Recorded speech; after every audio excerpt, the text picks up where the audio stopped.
जय मसीह की दोस्तों।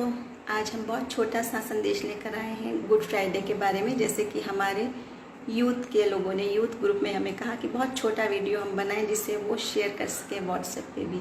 बाकी डिटेल में हम लाइव सेशन में जाएंगे शाम 7 बजे।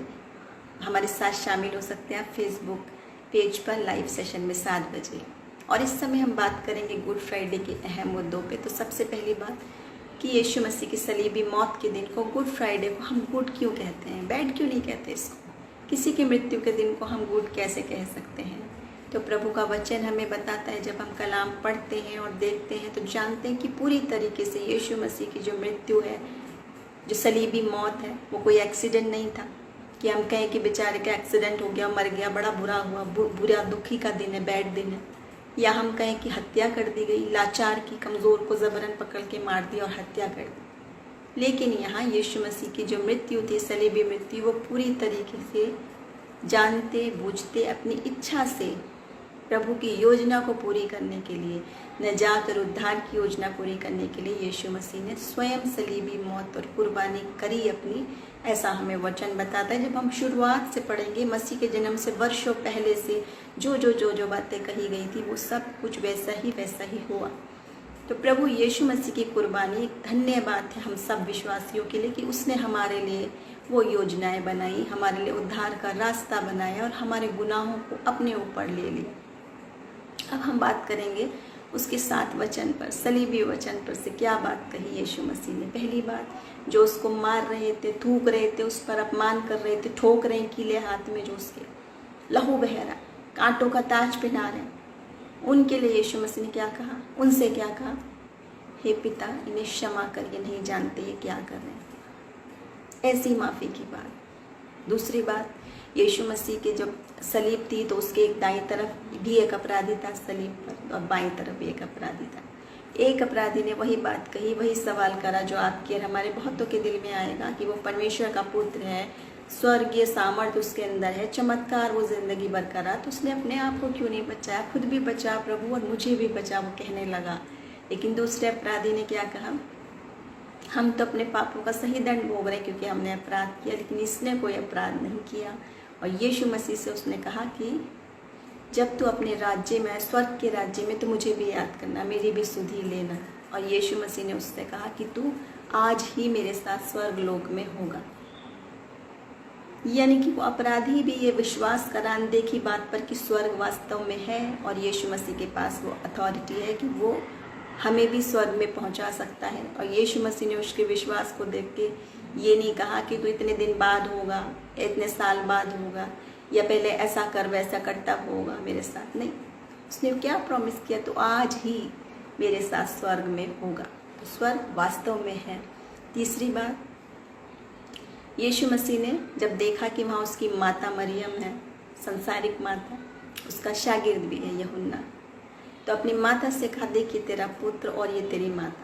उन दोनों के बीच में माँ और बेटे का रिश्ता कायम किया, क्योंकि वो जिम्मेदारी को उठाते हुए उसको जानता था कि जब मैं चला जाऊं तो मेरी माँ के जीवन भर उसको कौन बच्चा संभालेगा, कौन बेटा संभालेगा। तो यहाँ उसने वो रिश्ता कायम किया जो रक्त का संबंध नहीं है, लेकिन यीशु मसीह ने अपना रक्त बहाकर क्रूस के नीचे ये रक्त संबंध बनाया और अपनी माँ के लिए जिम्मेदार एक बेटा बना। खास बात यह है कि जिम्मेदार बेटे बहुत सारे होते हैं, हम माँ बाप का अपना ध्यान रखते हैं, लेकिन यहाँ किस स्थिति में यीशु मसीह ने किया। आपकी और मेरी उंगली में कांटा भी चुभ जाए तो हम कहेंगे पहले ये निकालो, जब तक ये निकलेगा नहीं तो अब तक मैं कोई और बात नहीं कर सकता। लेकिन यहाँ ऐसी कष्ट में जो हम इमेजिन भी नहीं कर सकते, उस कष्ट की स्थिति में भी यीशु मसीह अपनी जिम्मेदारी निभा रहे हैं अपनी माता के लिए। चौथी बात है, मेरे परमेश्वर तूने मुझे क्यों छोड़ दिया।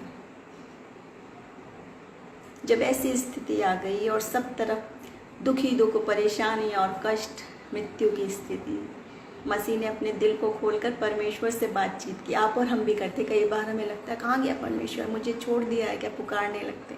और वचन भी हमें कहता है कि अपने हृदय से पुकार कर अपने हृदय की बातों की चर्चा हम किया करें।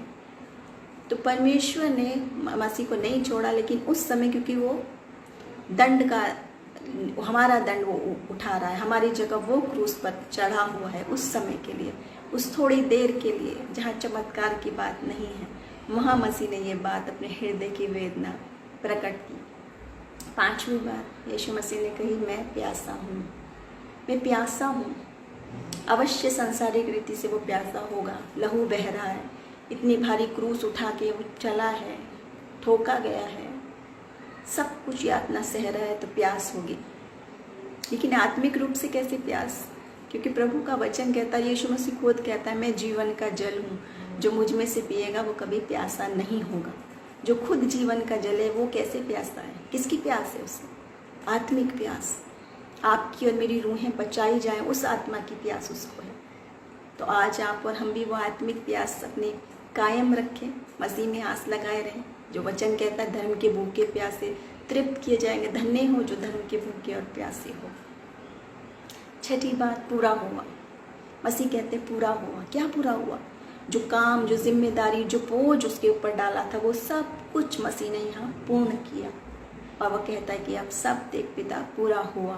और 7वीं और आखिरी बात, मैं अपना आत्मा तेरे हाथों में सौंपता हूँ। और ये कह के प्राण त्याग दिए, समर्पण किया। देखिए कि आखिरी तक भी प्रभु ने समर्पण किया आत्मा को। लेकिन उससे पहले जब काम पूरा कर लिया, तब सम्मानजनक स्थिति से कि मैंने काम पूरा किया, अब मैं अपना आत्मा आपके हाथों में सौंपता हूँ। तो आज हम भी अपने आप को समर्पित करें। और हमने सीखा इन सब बातों से माफ़ी की बात। स्वर्ग सचमुच में वास्तविक है। माता पिता की चिंता की बात, अपने हृदय को परमेश्वर के सामने खोल के रखने की बात, आत्मिक प्यास की बात, काम पूरा करने की प्यास और अपने आप को प्रभु में समर्पित करने की प्यास। तो प्रभु इन सब वचनों से हमें आशीष दे और हम गुड फ्राइडे के सही मायने समझें कि ये कितना धन्य दिन है। न केवल वही बात हम फॉलो करते रहें कि दुनियावी सारे रीति रिवाज, बल्कि आत्मिक रीति से सही अर्थों में जाने कि सचमुच मसीह का जो ये बलिदान है, ये हमारे लिए कितना आनंद की बात है, आशीषित बात है। प्रभु आप सबको आशीष दे। और शाम को हम 7 बजे लाइव सेशन में जाएंगे, जहां हम डिटेल में इस विषय में बात करेंगे फेसबुक पेज पर। प्रभु आप सबको आशीष दे। जय मसीह की।